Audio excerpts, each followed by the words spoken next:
Xiaomi is bringing back some excitement sa kanilang mga phones. And this is the Xiaomi 15 Pro. This is a China ROM variant dahil hindi pa lumalabas ang global variant, probably next February pa. What's so exciting about this one is that this one comes together with the Snapdragon 8 Elite, 350MP na camera sensor na co-engineered with Leica, 6,100 mAh ang kanyang battery, and it can support up to 90 watts na fast charging. Good news, may charging brick siya sa loob. Ano, interested ka na? More details after this quick intro.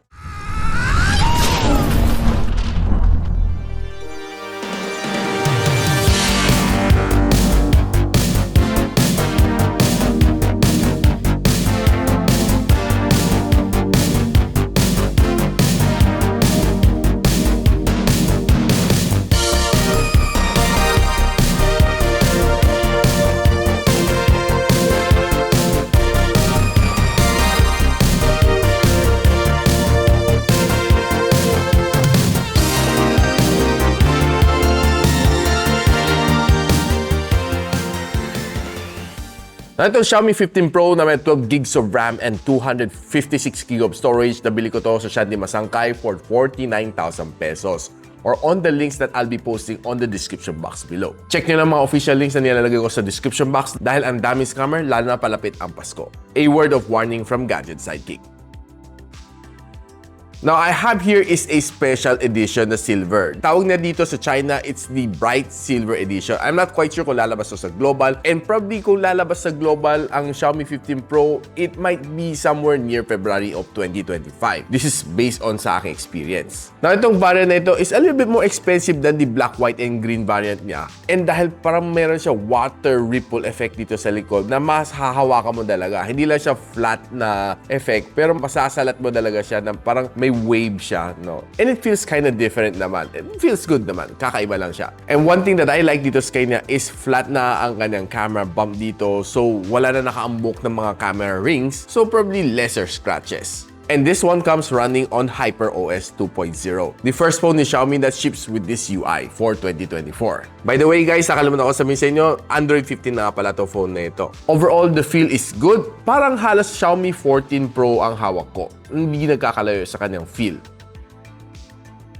Now, itong phone na ito ships together with the all-new na Snapdragon 8 Elite na chip. And to my surprise, hindi siya umabot ng 3 million points dito sa Antutu benchmark. Ang pinaka-highest na nakuha ko is 2.43 million points. And I tried it several times. Siguro halos 20 times ko na tinry. Naglalaro lang talaga siya. And this is the highest that I got so far. Ito ang kanyang breakdown score. Ito nakuha ko dito sa Geekbench sa CPU benchmarking. And ito naman sa GPU benchmarking. 6,100 kanyang loop score sa WideLab Extreme and 72% ang kanyang stability.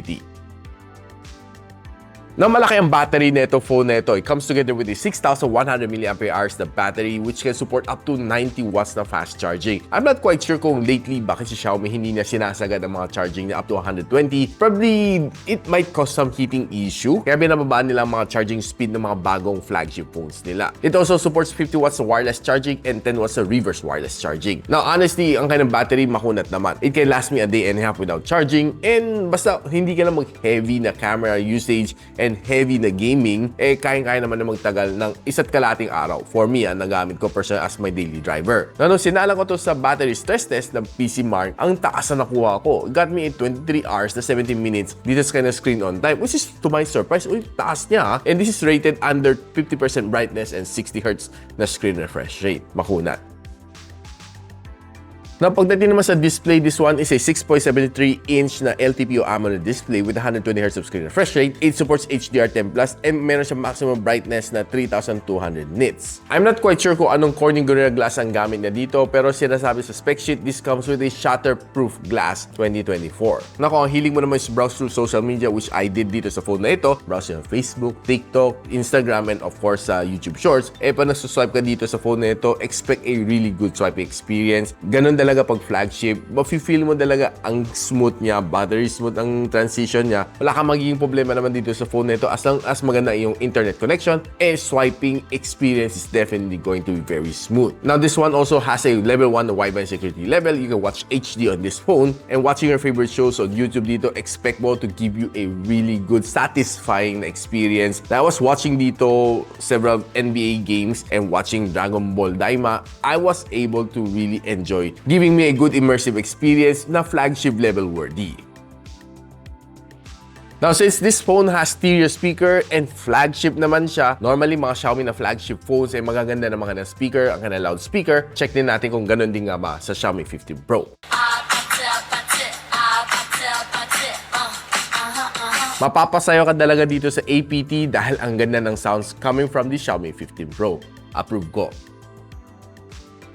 Since this one is a Snapdragon 8 Elite, so alam natin na it should be able to give you a good immersive gaming experience. So I did play 4 titles dito: Genshin Impact, Call of Duty Mobile, Wuthering Waves, and Firelight 84. Now pagdating sa Genshin Impact, nilaro natin to together with several bosses. No? On a certain point, mapapansin mo na maganda ang gaming experience ko dito dahil sobrang smooth ang gameplay dito and halos wala ako na feel na lag dito sa kanya. The gameplay was probably one of the best na na-try ko for 2024 dahil siguro sa kanyang chip. Sobrang responsive na ang screen on every single touch and the sound was really great. I was able to enjoy playing Genshin Impact and pinakamainit na abot nito is 46 degrees Celsius after 30 minutes of gameplay. Moving on to Call of Duty Mobile, expect mo a really smooth experience dito sa kanya. Wala ka mafe-feel na lag dito and I will tell you na sobrang ganda ng kanyang graphics. That's one thing na napansin ko dito sa kanya. And sobrang snappy ang kanyang touch controls and I would say na sobrang nag-enjoy ako dito sa kanya. VR matches, rank matches, wala kang maging problema dito. After 30 minutes of gameplay, 44 degrees Celsius. Wuthering Waves is probably one of the first time that I played this game. Thanks to the suggestion ng ilang mga subscribers natin, I was able to try out this game. And honestly, it's also graphical intense. Parang Genshin Impact lang siya. Sinagad-sagad din natin kanang graphical settings. And medyo nasa early journey pa naman tayo dito. And I was able to enjoy din itong gameplay niya. It's really smooth. Though, there are times na may kunting slight delay. But overall, doesn't really affect yung kanang gameplay. Probably yung kanang optimization is not really that good yet. But overall, yung kanang experience was really good. And umabot din siya ng 46 degrees Celsius after 30 minutes of gameplay. Pagdating sa Firelight 84, okay, I would say that probably one of the best phones na nagamit ko for Firelight 84 for this year. And the gameplay was really good. And mapapansin ko kasi pag once na tumatakbo ako, nagsislide ako, and nag-sniper scope ako, kung meron siyang lag o wala. Pero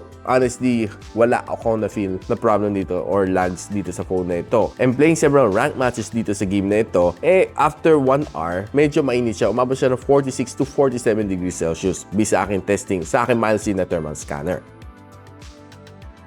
Napag-usapan na natin one of the highlights dito sa phone na ito, definitely the camera section. Now, it starts off with a 50MP na main camera sensor na may OIS, and this one is a OmniVision na OVX9000. The next lens is a 50MP na periscope telephoto lens na may OIS o up to 5 times optical zoom, and this one is a Sony na IMX858. And the other lens is a 50MP na ultra-wide lens na may autofocus and up to 115 degrees na field of view. Itong lens na ito is a Samsung S5K JN1. You'll be able to enjoy video recording of up to 8K and 30 FPS. Now, ang kanang selfie shooter is a 32MP na sensor which can let you shoot up to 4K and 60 FPS. Now, right now, pag-usapan natin camera analysis ko dito sa Xiaomi 15 Pro. Now, I've seen a lot of improvement dito sa kanyang camera, especially sa indoor. Nung kinumpare ko naman siya sa aking Xiaomi 14 Ultra, it seems to have improved quite significantly. One thing na napansin ko sa kanya when you're taking outdoor shot, ang ganda na mag-focus. Some of these shots is very simple, pero pag zoom in mo, you see a lot of details dito sa kanya. And not just any details, sharp and quality details na makikita mo dito sa mga shots niya. Now, I've taken some tall building shot and I was really impressed with some of these shots na nakuha natin. And looking at some of these shots, was sabi ko na, uy, parang ang laki nga talaga ng binago neto over sa Xiaomi 14 Ultra. Para sa same level of comparison, I would say that it's better than the Xiaomi 14 Pro. And nilaro ko naman ng mga different lenses niya. This is a ultra wide shot, normal, 2 times, 5 times, and 10 times zoom. I would say na after 10 times zooming, uy, not bad pa rin ang kanang quality. Now, inulit ko siya sa Monumento Circle and this is some results. This is ultra wide shot, normal, 2 times, 5 times, 10 times. So, I would say clear na siya, malinaw na siya. Then, 60 times zoom. Makita natin na still clear. May mga details ka pa makita. Oh. And surprisingly, this is a 120 times zoom. Makita natin no, na this photo, kita mo meron pa rin siya mga details do. On Xiaomi 14 Ultra, makita mo medyo grainy na on my previous review. But this one, guys, dito ako na-surprise sa kanang 120 times zoom. Now, if you go indoor, you'll be able to capture some really nice shots like this one. Very simple lang siya, no? Pero it looks really nice and elegant. Parang there's a lot of meaning inside that shot. And some of these shots na really simple lang, as I stroll lang sa Disney store sa Green Hills, marami ka talaga makukuha mga good shots dito sa kanya. Lalo na with a camera like this one, it's really set to perform. Now, since Christmas na, marami akong mga Christmas shot na nakuha dito, maganda naman mga output na nakuha natin. And also some food shots na nakuha natin. And I did try this one on food photography. Expect mo talaga na maganda rin mga output niya. Dahil kayang-kaya na mag-handle ng mga low light shots. Now, taking some portrait shots dito, maganda. This looks like a very nice na mga shots na nakuha ko dito on this camera. And equally said, ang ganda rin ng shot na ito. Thank you, Ninong Ted Claudio, for taking this shot. Now, nung nag-try din tayo ng super moon photography, this is a 30x zoom shot. And this is a 60x zoom shot. I would say, not so bad ang mga shots na ito. Looks nice. And I'm just using my bare hand. Wala akong tripod dito. Now, moving on to outdoor shot, you'll be able to get some really nice snaps dito sa kanyang camera dahil it's clear ang mga shots na ito and we'll see na sharp ang mga photos, really like a flagship phone feel. And if you go indoor, equally nice din. There are some cameras na pag pumapasok ka ng indoor, you'll see na nagiging soft ang kanyang mga shots. But this one is still set to perform.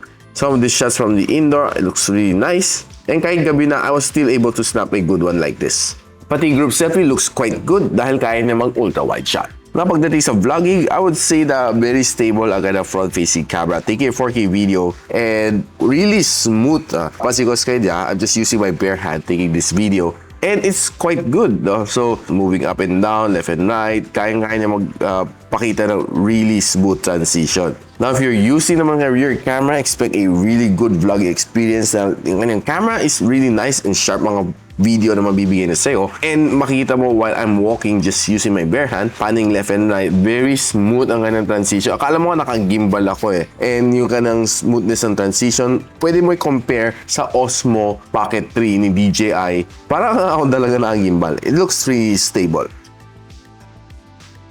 Now guys, honestly, itong Xiaomi 15 Pro, I've seen some brilliant improvement lalo sa kanyang camera. Pag sinide by side ko siya together with the Xiaomi 14 Ultra, there are some shots na even better dito sa 15 Pro. Probably my expectations sa 15 Ultra should be better compared sa 14 Ultra. Now honestly, sobra akong natuwa naman sa phone na ito dahil it was able to give me some really good experience lalo sa kanyang zooming capability. It has really improved. And sa mga portrait shots dito sa phone na ito, it was able to give me some really nice portrait shots. Gaming experience is also good. Lalo na kanyang battery, feel ko, it has stepped up compared sa kanyang mga predecessor. Mas matagal ang battery life dito. Overall, the feel is good. Talagang masasabi ko, it's a flagship level phone ni Xiaomi. And si Xiaomi 14 Pro, hindi siya nag-debut sa global. Sana si Xiaomi 15 Pro this coming February, magkaroon siya ng global variant. So once again, nabili ko to sa Shandy Masangkay, which I'll be posting the link on the description box below. And if you like this video, don't forget to share it to your friends. And a sub to this channel is definitely awesome. I'll see you on my next one. And so, ako para si Richmond, and you're watching Gadget Sidekick. What's up? Like and subscribe to my channel. Don't forget to hit that notification bell. For one of my latest uploads, click the dito. And for one of my popular uploads, click here.